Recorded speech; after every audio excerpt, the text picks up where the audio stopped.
හරි මේ ටික ලියාගත්තානේ. තව දෙයක් අපිට ඕන ලියා ගන්න මට කියන්න තිබුණා. මේ දිශානත වෙන විද්‍යාවකාශය. ඔයගොල්ලෝ මේ ටික බලන්න ලියාගත්තා හරිද බලන්න මම කියවනවා. මෙතන තියෙන කාක්ෂික වල භාවිත වන කාක්ෂික S ධන P S ධන PP S ධන PPP. හරි. ඊට පස්සේ මෙතන S ලක්ෂණ ප්‍රතිශතය 50යි 33.33යි 25යි. ඊට පස්සේ විද්‍යුත් ඍණතාවය ඉලෙක්ට්‍රෝන ඝනත්වය මත පදනම ඍණතාවය විද්‍යුත් ඍණතාවය වැඩි වේ මෙයා මධ්‍යස්ථයි අඩු වේ හොටි. හරි. තව එකක් ඕනනම් වගුව වැහුවද වගුව පොළ වල වැහුවනම් මේ ලියන්න බෑ. නැත්නම් වැටෙන විතර මෙන්න මෙයාගේ මේ කාක්ෂික මුහුම් කාක්ෂික තියෙන්නේ ඔව්. දැන් කවිෂ්ක මම ගන්නනවා කවිෂ්කට මේ දැන් අහන්නේ මේ අහන ප්‍රශ්නේ හරිය මේ කාබන් වලට අපි විද්‍යුත් ඍණතාවය කියලා අගයක් දීලා තියෙනවනේ 2.5 කියලා 2.5 කියලා දීලා තියෙන්නේ එයා හදන බන්ධන බොහොමයක් සලකලා මධ්‍යස්ථාගයක් තමයි. ඒක ඇත්තටම මේ ගණනය කරන ක්‍රමයක් තියෙනවා. ඒ ගණනය කරලා තමයි මේ අරගෙන තියෙන 2.5 කියලා. නමුත් ඒක හරියටම කියන්නේ හැම බන්ධනයකටම පොදු වෙන්නේ නැහැ. එයා ඉන්න පරිසරය මත වෙනස් වෙන ඍණතාවය. පොඩි ප්‍රමාණයක් වෙනස් වෙනවා. ගොඩක් නෙවෙයි ලොකු වෙනස් වෙන්නේ නැහැ. දශමයක් එහෙම නමුත් පොඩි ප්‍රමාණයක් වෙනස් වෙනවා. ඒ වෙනස් වීම නිසා අපි යාගේ හැසිරීම වෙනම දකින්නත් බලමු එක. අපි උගන්වන්නේ කොටස. හරි කොහොමද වෙනස් වෙන්නේ කියන එක. දැන් මෙතන ළමයි දැන් අපි මට පොඩ්ඩක් තව කියන්න තියෙනවා මේ SP මුහුම් කාක්ෂික දෙක තියෙන්නේ එකිනෙකට ලම්බකව එකම සරල රේඛාවේ තමයි මේක දිශානත වෙන අංශක කියන්නේ ඒ කියන්නේ ලම්බකව අංශක 180ක් වෙන විදිහට එකම රේඛාවේ දිශානත වෙනවා මේ දෙක. හරි. එහෙම SP2 ඒවා එකිනෙකට අංශක 120ක් බැගින් වෙන එකම තලයේ තියෙන අක්ෂ තුනක තමයි ව්‍යාප්ත වෙන්නේ. මේක එකිනෙකට අංශක 109.5 කියන්නේ 100.5 109 මාර නැත්නම් 109 කලා 28 හරියට ගොත් එහෙම 109 කලා 28කින් ව්‍යාප්ත වෙනවා එක් බන්ධනයක් අනෙක් බන්ධනට සාපේක්ෂව. ඒක ත්‍රිමාන අවකාශයේ තියෙන චතුස්සලිය කියලා අපි කියනවා. එහෙම තමයි තියෙන්නේ. හරි. අන්න ඒකේ පොඩක් යටින් වල ලියන්න පුළුවන්. හරි. මෙතන යටින් ලියලා ගොල්ලන්ට ඕන SP මුහුම් මං කියන එක ලියන්නකො එහෙනම්. එතන යට ඉඳ තියෙනවද ඔයගලන්ට? නැත්නම් වෙනම ලියාගන්න ඇති. අපි කලින් ලියුව නිසා මෙතන පොඩි ලියාගද ඇති. හරි. මෙතන යන SP මුහුම් කාක්ෂික SP මුහුම් කාක්ෂික දෙක ලියාගන්න කොහොමද? SP මුහුම් කාක්ෂික දෙක එකිනෙකට ලම්බකව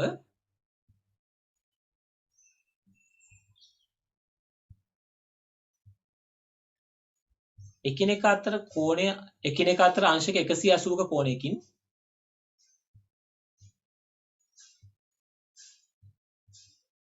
එකිනෙක අතර අංශක 180ක කෝණයකින් එකම අක්ෂයේ පවතී. හරි. ඒ කිව්වේ SP වලට.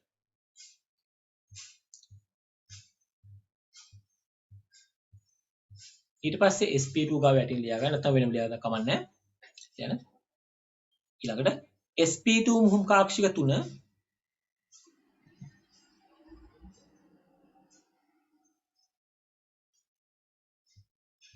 SP2 මුහුම් කාක්ෂික 3 එකිනෙකට අංශක 120ක් බැගින් වන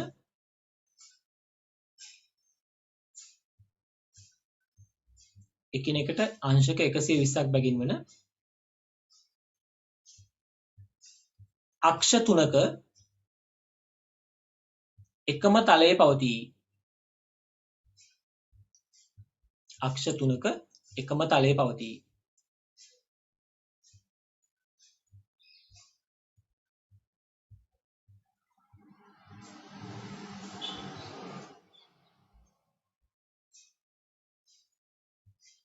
හරි. ඊට පස්සේ SP3 ගාව ලියන්න. යන එයටන SP3 මුහුම් කාක්ෂික 4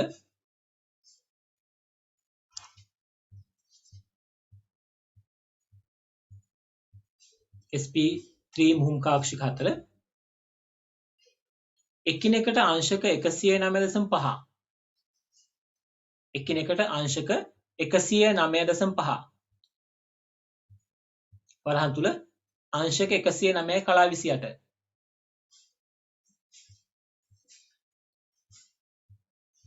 බැගින් වනසේ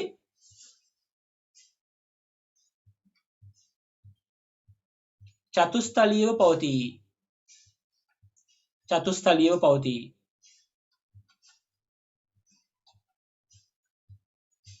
හරි. චතුස්තලීයව පවතී.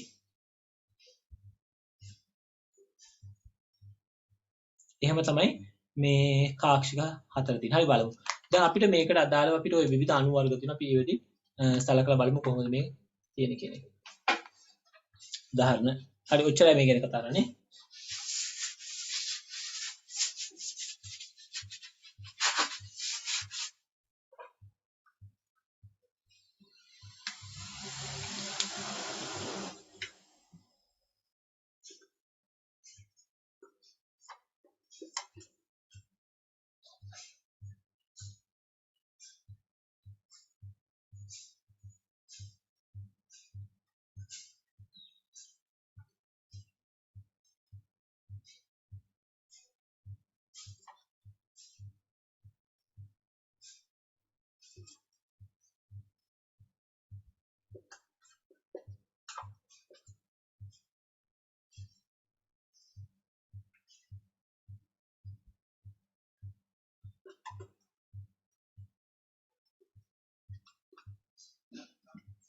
හරි මෙන්න මේ අණුවක් ඇඳ මම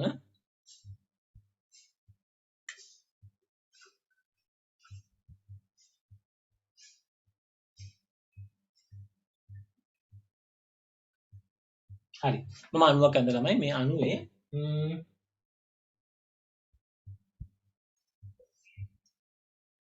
මේ අණුවේ කාබන් පරමාණු 4ක් තියෙන්නේ කාබන් පරමාණු මේ 5ක් තියෙන්නේ මේ අණුවේ කාබන් පරමාණු 5ක් තියෙනවා මේ කාබන් පරමාණු 5ට අමතරව හයිඩ්‍රජන් පරමාණු තියෙනවා මේකේ සූත්‍රය C5H6 C5H6 තමයි මේකේ සූත්‍රය මේ C5H6 සූත්‍ර දාලා ලුයිස් විහි තමයි දීලා තියෙන්නේ හරි උදාහරණයක් මම කෙනෙක් ලියන්න C5H6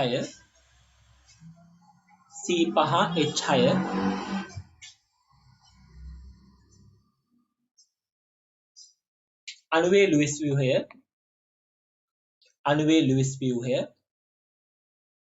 පහත දී ඇත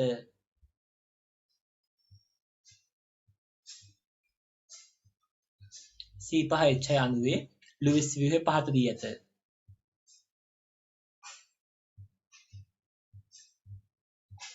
හරි පළවෙනි කොටස ප්‍රශ්න පළවෙනි කොටස එක් කාබන් පරමාණුවේ මුහුම්කරණය හඳුනා ගන්න. එක් කාබන් පරමාණුවේ මුහුම්කරණය හඳුනා ගන්න.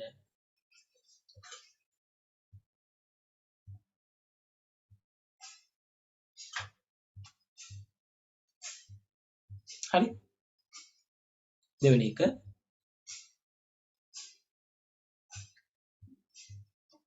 ආසන්න බන්ධන කෝණ දක්වමින්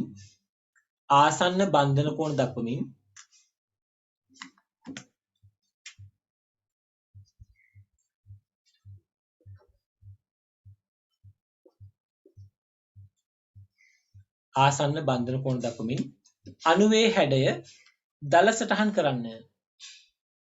අණුවේ හැඩය දල සටහන් කරන්න.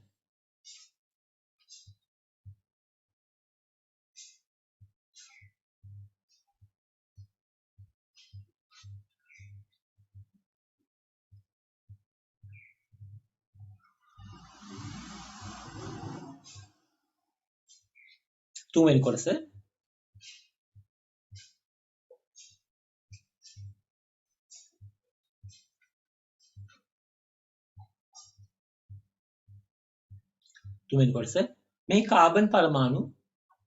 මේ කාබන් පරමාණු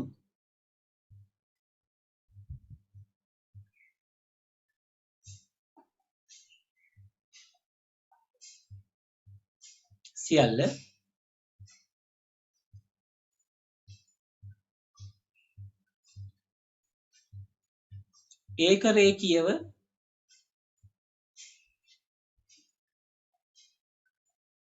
ඒකරේඛීයව හා තලීයව පවතීද යන්න පැහැදිලි කරන්න.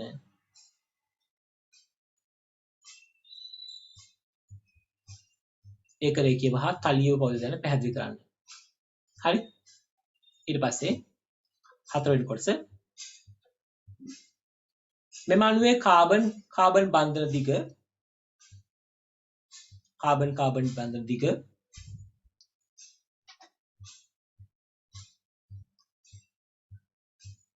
කාබන් කාබන් බන්ධන දිග ආරෝහණය වන පිළිවෙලට සකස් කරන්න.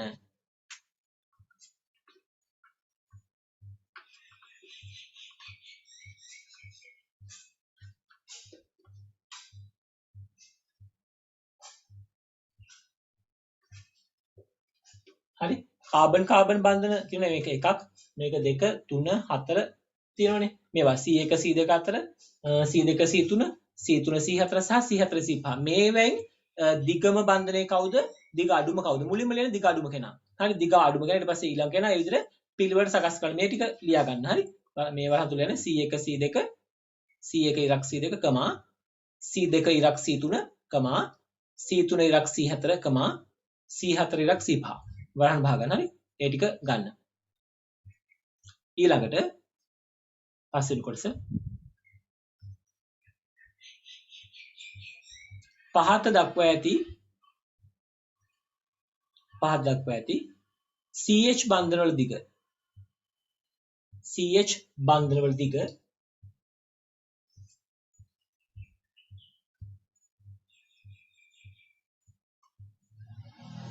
වැඩිම වන්නේ කවරකද හේතු දක්වන්න වැඩිම වන්නේ කවරකද හේතු දක්වන්න ඒකට C1H C2H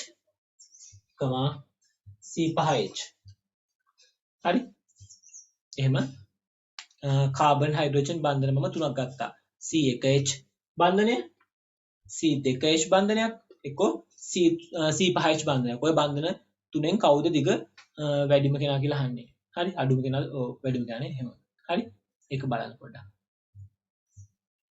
එහෙම තමයි තියෙන්නේ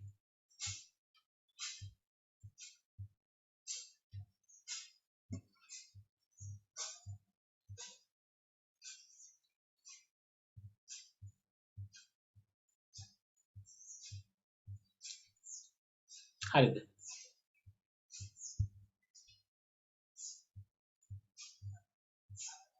එච්චරයි හරි ඒ තමයි තියෙන්නේ ඒ ටික තමයි කරන් තියෙන්නේ හරි බලන්න පොඩ්ඩක් ඒ පුළුවන්ද කියලා බලන්න හරි ඔය විදිහට බලන්න පුළුවන්ද කියලා බලමු ළමයි අපි හැමෝම කරලා බලමු පළවෙනි කොටස විනාඩි 5ක් දෙන්න ටක් ගාලා කරන්න ගොඩාක් ලොකුවට හිතන්න එපා සරලව උත්තර ලියන්න විස්තර ගොඩාක් ලොකු ලියන්න නෑ ඕකේ මොකුත් එහෙම නෑ කෙටි උත්තර තියෙන්නේ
හරි ළමයි.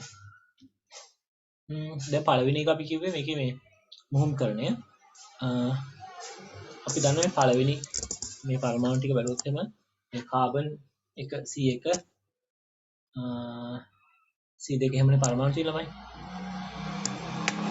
එතකොට කාබන් එකේ වටේ බන්ධන තුනයි තියෙන්නේ. ඒ නිසා ඒක sp මුහුම්කරණයක් තියෙන්නේ. හරි මේක sp වෙන මුහුම්කරණය. sorry sp2 වෙන්න ඕන. හරි පළවෙනි එක sp2.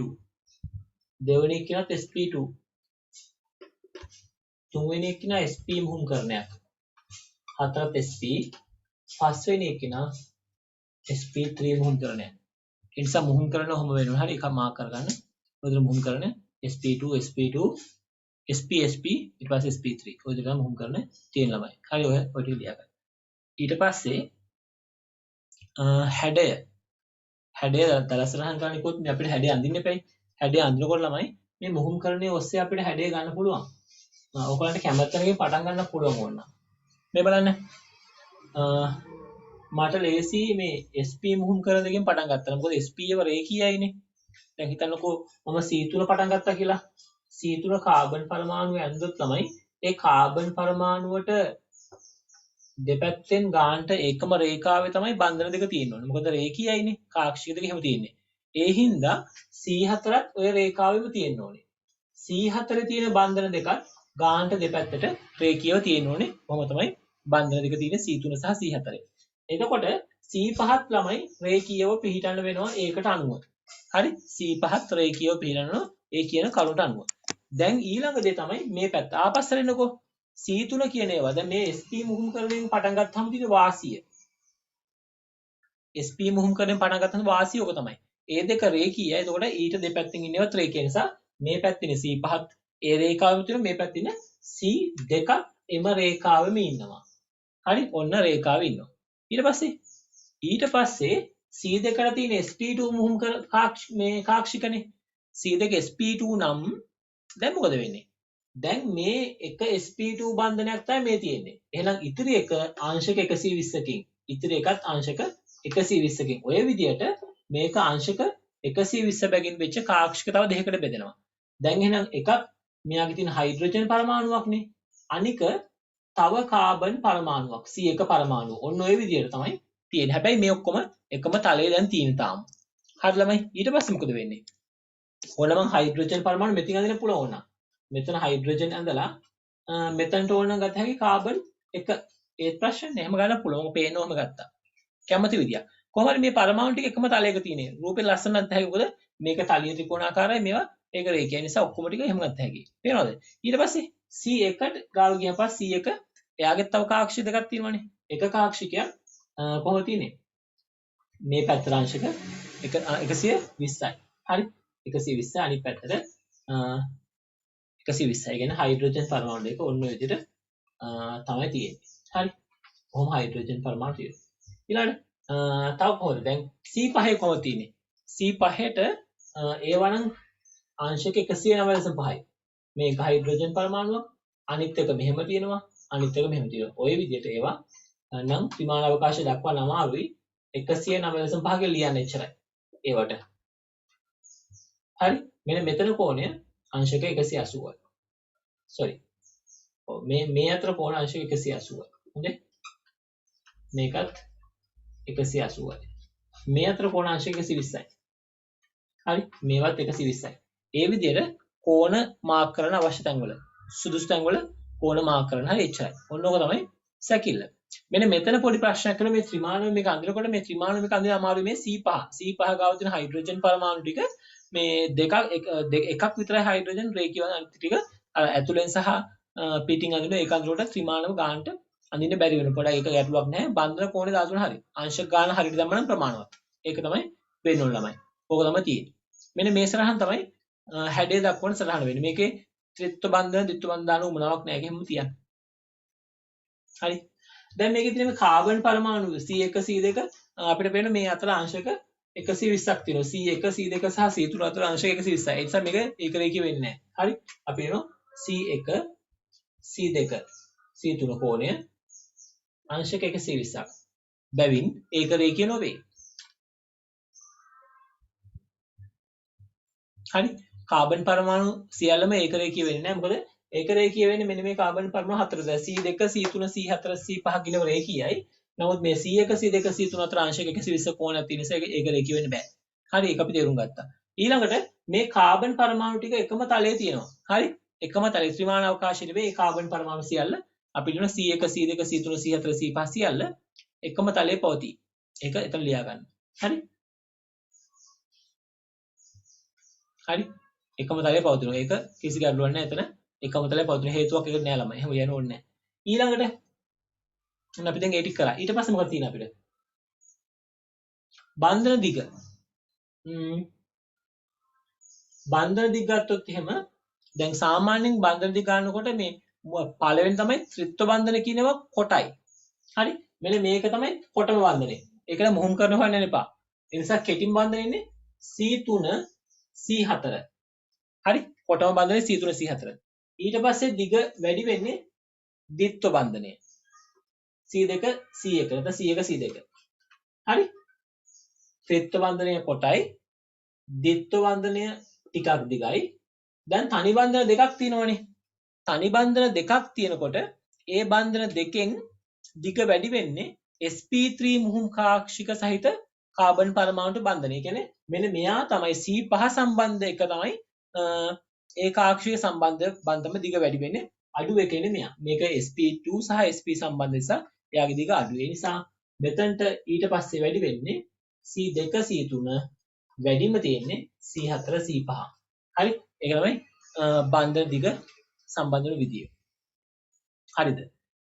කොහොමද බන්ධන දිග? දැන් ඊට පස්සේ මේ ආයි කාබන් හයිඩ්‍රජන් බන්ධන වල දිග ගැන කිව්වොත් එම කාබන් හයිඩ්‍රජන් බන්ධන වල මේ C1 H තියෙන්නේ sp මුහුම් කාක්ෂිකයක් එක්ක H පරමාණු. C2 H තියෙන sp2 එක්ක H පරමාණු. ඉතින් මේ දෙක sp2 එක්ක H තියෙන නිසා ඒ දෙකේම බන්ධන දිග සමානයි. හරි?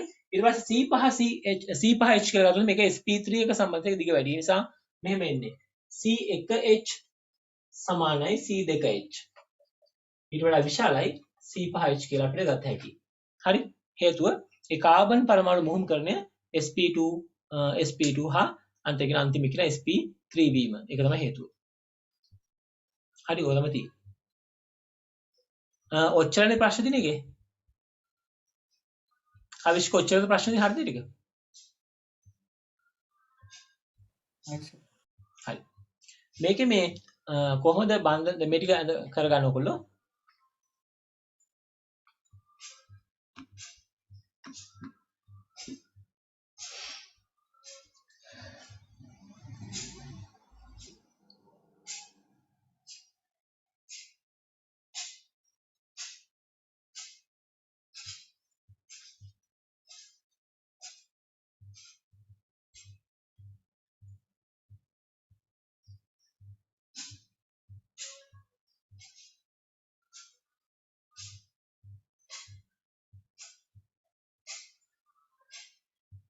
අන්තිම එක මේ මොකද අන්තිම එක කියන කාර්යය මේ අර කාබන් හයිඩ්‍රජන් බන්ධන ටික නේද? ඒ කාබන් හයිඩ්‍රජන් බන්ධනයකදී මේ ඒ ටික නේද කාර්යයනේ? ඔව් හරි. ඒකම උගන්වන්න. හරි මම ඊට කියනවා. මම ගත්තේ සරහන් උත්තර ටික ලියා ගන්න. මේ දිග සමානයි C1H ඊට පස්සේ C2H සමානයි ඊට වඩා විශාලයි C5H කියලා මම ගත්තා. මම කියලා දෙන්න කොහොමද එන්නේ කියන එක. ඊට මම කියලා දෙනවා ඔයාලට. හරි? මේ අහන්නකෝ. දැන් මෙහෙමයි කතාව. හරිද ළමයි? දැන් මේ මුහුම් කාක්ෂික ගැන කතාව. දැන් ඔයා C1H ගැන හිතන්නකෝ. C1H කියන්නේ මේ එක කාබන් පරමාණු තියෙන sp මුහුම් කාක්ෂිකයක්නේ. එතකොට C1H ගාවට ගියාම මේ කාබන් පරමාණුට sp2 මුහුම් කාක්ෂිකයක් තියෙන නිසා එයාගේ මුහුම් කාක්ෂිකයේ දිග කොහොමද එන්නේ? ඔන්න sp2 මුහුම් කාක්ෂිකයේ දිග. ඕකත් එක්ක හයිඩ්‍රජන් පරමාණුව බැඳෙනවා. ඔය දිග තමයි අපි C1H කියලා කියන්නේ. හරිද? ඉතින් ඊළඟ C2ට ගියාමත් තියෙන්නේ ඒ හා සමානම මුහුම් කාක්ෂිකයක්. හරි? එයත් ඔය වගේම මුහුම් කාක්ෂිකයක්. හරි? ඒ හින්දා මේකේ sp2 එක්ක හයිඩ්‍රජන් පරමාණුව. හරි? ඉතින් ඒ හින්දා මේකේ දිගත් මේ දෙකට සමානයි. මොකද දෙකම sp2 මුහුම් කාක්ෂියක් එක හයිඩ්‍රජන් පරය නිසා දෙකම දිග සමාන වෙනවා මේක දිග සමාන වෙනවා මේකට ඒ හේතුව නිසා. හරි ඊළඟට තියෙන්නේ C5ට තියෙන sp3 මුහුම් කාක්ෂිකයක් නේ. ඔන්න මම මේක ලියනවා C5H. ඒකේ තියෙන ළමයි sp3 මුහුම් කාක්ෂිකයක් වුණාම ඒක ටිකක් දිග වැඩි ඔහොම තියෙන්නේ. හරි ඒ හින්දා හයිඩ්‍රජන් පරමාණු වෙනස් නැහැ. නමුත් මේ sp3 එක එච්චාවහම දිග වැඩි වෙනවා. ඒ නිසා C5H ගේ දිග සාපේක්ෂව වැඩි වෙන්න ඕනේ. පැහැදිලිද කාව්‍යයට? එහෙම තමයි දිග වැඩි වෙන්නේ. හරිනේ? ඒ විදිහ හැමෝම තේරුම් ගන්න හැමෝටම කියලා දුන්නේ. මොකද මේ හැමෝටම කියලා දුන්න ඕනකම තිබුණ එක එහෙම තමයි දිග වෙන්නේ. ඔය විදිහටම කාබන් කාබන් බන්ධන ගැන හිතන්න මම කාබන් කාබන් බන්ධන ගැන පැහැදිලි කරන්න ගියේ නෑ. මට මේකෙන්ම ඒක තේරුම් ගන්න පුළුවන්. මොකද කාබන් කාබන් සාමාන්‍ය ත්‍රිත්ව බන්ධන දෙනකොට කොහොමත් අර ෆයි බන්ධනත් එක්ක බැඳෙන නිසා ගොඩක් කොට වෙනවා. ද්විත්ව බන්ධන ඊට වඩා පොඩ්ඩක් දිග වැඩි තනි බන්ධන ඊට වඩා වැඩි වෙනවා. හැබැයි එකම වර්ගයේ බන්ධන. ඒ කියන්නේ තනි බන්ධන දෙකක් සංසන්දනය කරනකොට ඒවැය තියෙන මුහුම් කරන්නේ බලන්න. මෙයාට තියෙන sp3 මුහුම් කාක්ෂිකයක් නිසා මෙයා අතර බැඳෙන්නේ sp මුහුම් කාක්ෂිකයක්. ඒතර sp3 වල දිග වැඩි හින්දා ගොඩක් දිග වැඩි වෙනවා ඒ බන්ධන දෙක. මෙයාගේ බැඳෙන්නේ මෙයා sp මෙයා sp2. ඒ හින්දා ඒ දෙක සාමාන්‍යයෙන් කොටයි. ඒ හින්දා ඒ දෙක අතර බන්ධන දිග අඩුයි. එහෙම තමයි යන්නේ. ඒ නිසා ඔය විදිහට තමයි බන්ධන දිග අඩු වැඩි වෙන්නේ. තේරුම් ගන්න ඕනේ ඔයගොල්ලෝ. හරි. ඒ නිසා මතක තියාගන්න දැන් අපි අණුවක් සලකනකොට අණුවේ කාබන් හයිඩ්‍රජන් බන්ධන කියලා තිබුණට ඒවා සර්ව සම නැහැ. දිග වෙනස් වෙනවා, බන්ධන ශක්තිය වෙනස් වෙනවා. හේතුව කාබන් පරමාණු මුහුම් කරනයත් එක්ක තමයි දිග තීරණය වෙන්නේ, ශක්තිය තීරණය වෙන්නේ. ඒ නිසා අන්න ඒ වගේ ලක්ෂණ වෙනස් වෙනවා ළමයි. කාබන් හයිඩ්‍රජන් බන්ධන ගොඩක් තිබුණාට ඒවා සර්ව සම නැහැ. අන්න ඒක දැන් ඔයගොල්ලන් තේරුම් ගන්න මේ හරහා. පැහැදිලිද? ඔන්න ඔය කොටස් තමයි පුගන්නන්නේ. ඒ නිසා මේ ගොඩක් වැදගත් කොටස්. හරි. තාම මොනවද තියෙන ප්‍රශ්න නම් එවන්න. හරි. ඊළඟට ඔන්න ඔක තමයි කතාව අපේ. ඒ නිසා දැන් ඔයගොල්ලෝ තේරුම් ගත්තා බන්ධනවල දිග වෙනස් වීම සහ බන්ධන පිහිටන ආකාරය තේරුම් ගත්තා. හරිද? ඒක ගොඩක් වැදගත් වෙයි ඔයගොල්ලන්ට ප්‍රශ්න වලට තුල. තව දෙයක් අපිට මේ අපි මේ කවුද කවිෂ්කත් ඇහුව මේ මොකද්ද ඍණතාවය ගැන. මම මේ ඍණතාවය ගැන අදහස් මේ සම්පූර්ණ කොටස කියලා දෙනවා. එතකොට මට ඒකත් ලේසි. හරි. කියලා දුන්නා පැහැදිලි. හරි. මාතෘකාව ලියන්න.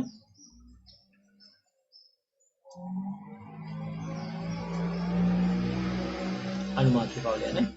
මුහුම්කරණය සමග විද්‍යුත් ඍණතාවයේ වෙනස් වීම පැහැදිලි කිරීම. මුහුම්කරණය සමග විද්‍යුත් ඍණතාවය වෙනස් වීම. මුහුම්කරණය සමග විද්‍යුත් ඍණතාවය වෙනස් වීම.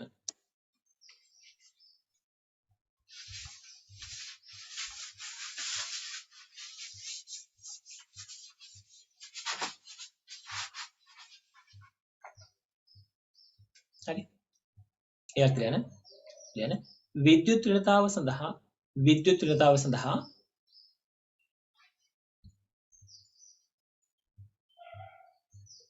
පෝලින් පරිමාණයට අනුව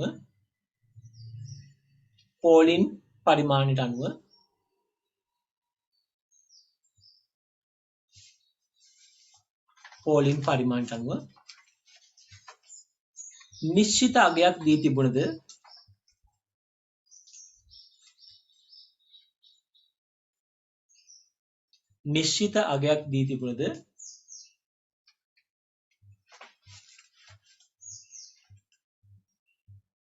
එම පරමාණුව පවතින පරිසරය අනුව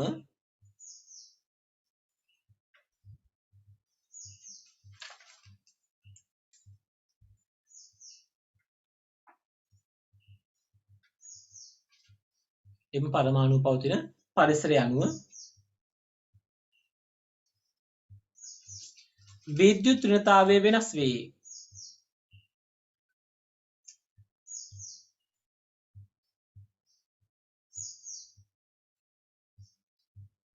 එම පරමාණු පවතින පරිසරය අනුව විද්‍යුත් ඍණතාව වෙනස් වේ. මෙහිදී පරිසරය ලෙස හඳුන්වන්නේ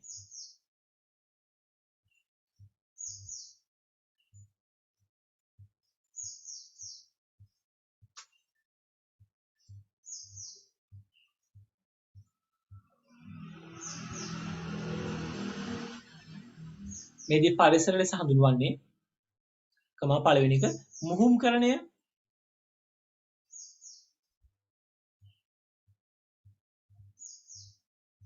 දෙවෙනි එක ආරෝපණය, තුන්වෙනි එක ඔක්සිකරණය, ඔක්සිකරණාංකය යන සාධකයි. මුහුම්කරණය, ආරෝපණය, ඔක්සිකරණාංකය යන සාධක තුනයි.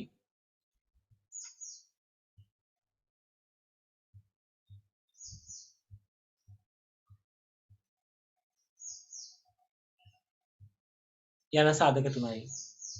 මේවා අනුපිළිවෙලින් පරීක්ෂා කරමින් විද්‍යුත් ඍණතාව තීරණය කරනු ලැබේ. මේවා අනුපිළිවෙලින් පරීක්ෂා කරමින් විද්‍යුත් ඍණතාව තීරණය කරනු ලැබේ.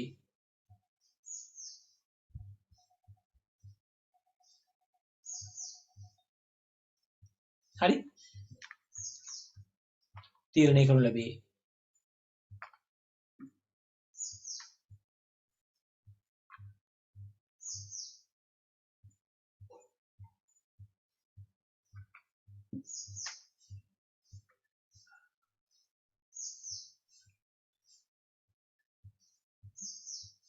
උදාහරණ බලන්න. උදාහරණ පළවෙනි යන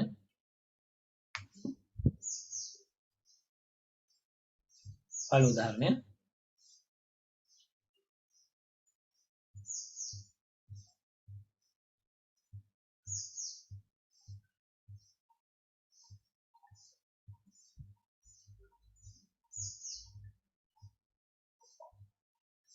මේවා හරි.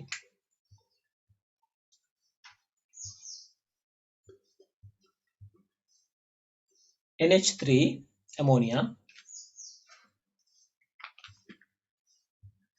NH3,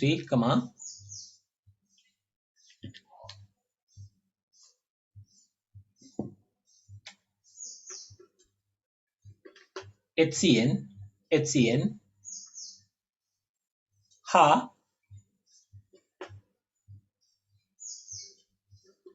NOCl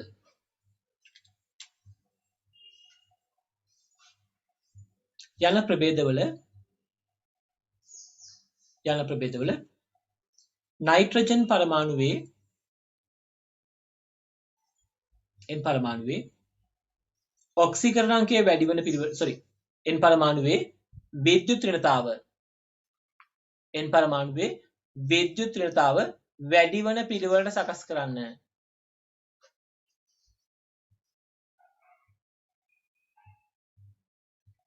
හරි. ප්‍රභේද තුනක් දුන්නා NH3, HCN සහ NOCl. අපි මේ ප්‍රභේද තුන ඍණතාවය පරීක්ෂා කළාමයි. හරි, මේ බලන්නකො මුලින්ම මෙහෙම කරන්නේ. NH3 වල අපි ව්‍යුහය පොඩ්ඩක් අඳගෙන ඉන්න ඕනේ. හරි, NH3 තියෙනවා, NOCl තියෙනවා, HCN තියෙනවානේ. HCN තියෙනවා.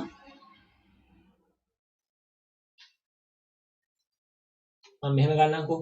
මම මුලින්ම ගන්නවා මේ පිළිවෙලට කියනවා නිසා sp3 මුහුම් කරනක් තියෙන NH3 මුලින්ම ගන්නවා. ඊට පස්සේ sp2 මුහුම් කරනක් තියෙන NOCl ගන්නවා. sp මුහුම් කරන HCN ඊට පස්සේ ගන්නවා. හරි, මේක අණු ඇදලා පෙන්නන්නම්. NH3 වල නයිට්‍රජන් වටා හයිඩ්‍රජන් පරමාණු තුනක් තියෙනවා. එක සර යුගලකුත් තියෙනවා. හරි, NOCl වලට යද්දී මෙහෙම තියෙන්නේ. O ට ද්විත්ව බන්ධනයක්, Cl එක ඔහොම තියෙනවා. ඔහොම එකක්. හරි, HCl වලදී මෙහෙම තියෙන්නේ. ඔය වගේ. දැන් ඔයා බැලුවොත් එහෙම නයිට්‍රජන්ගේ මුලින්ම බලන්නේ මුහුම්කරණය. හරි, N වල මුහුම්කරණය බලන්නේ. N වල මුහුම්කරණය. හරි, පළවෙනි සාධකයේ N වල මුහුම්කරණය. මුහුම්කරණය බලලා ඉවර වෙලා තමයි ආරෝපණය බලන්නේ. ඊට පස්සේ ඔක්සිකරණාංකය අවශ්‍ය නම් විතරයි ඒව බලන්නේ. පළමුව මුහුම්කරණය බලමු. නයිට්‍රජන්ගේ මුහුම්කරණය හැමෝම කියන්නේ sp3 කියලා. හරිනේ. එහෙනම් මේ මුහුම්කරණය sp3 තමයි. පේනවනේ හරිනේ. මෙයාගේ තියෙන්නේ